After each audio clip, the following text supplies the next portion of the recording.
Worry. Bible says don't worry, don't take responsibility అని Bible చెప్పలేదు, don't worry అని అన్నాడు.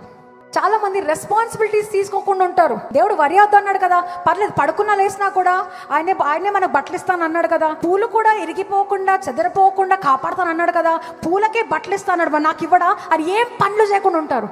దేవుడు వరి అవ్వద్దన్నాడు, రెస్పాన్సిబిలిటీ తీసుకోవద్దని చెప్పలా.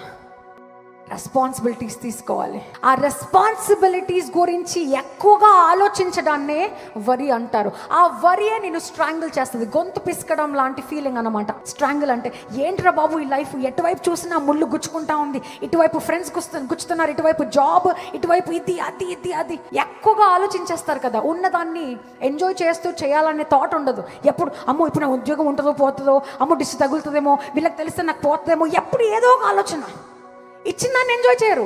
దేవా ఇచ్చినందుకు స్తోత్రం అయ్యా, ఇచ్చిన ఈ ఉద్యోగం నువ్వు కాపాడే దేవుడవు కదయ్యా, దేనికి భయపడినయ్యా, నువ్వు కాపాడతావయ్యా, ఈ ఉద్యోగం పైన ఇంకొకటి నువ్వు ఇచ్చే దేవుడవయ్యా అన్ని ధైర్యం ఉండదు. అమ్మో ఇది పోతే అలాగా, వీళ్ళ ఇజ్జత్ పోతుంది, వీళ్ళ ముందు నా పరువు పోతుంది, ఇంట్లో ఆంధ్ర వాళ్ళందరూ నన్ను తిట్టుకుంటారు, ఎందుకు ఇండియాకి వచ్చావు, హైదరాబాద్కి వచ్చావు అని తంతారు, ఉన్న ఆస్తంతా అమ్మేసి వచ్చాను, నేను ఎక్కడ పోవాలి అని ఇట్లాంటి మాటలన్నీ 24 గంటలు వాళ్ళు అనుకోరు, మీరే అనుకుంటారు. ఇంకా వాళ్ళు అనుకోవట్లేదు ఏంటా అని ఎదురు చూస్తుంటారు. ఏంట్రా అనుకోవట్లేదు, ఏం మాట్లాడలేదా, ఫోన్ చేసి ఏంట్రా వాళ్ళ దగ్గర గురించి ఏమనలేదా, ఉద్యోగం పోయిందని అమ్మేది అనిందా అంటారు కదరా, ఏదోటి ఇంకేమనలేదా, ఎదురు చూస్తూ ఉంటారు అనమాట.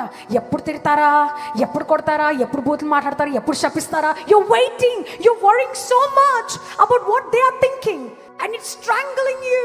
నీ గొంతు నువ్వే పిసికేసుకుంటున్నావు. You're strangling your own life, your own calling.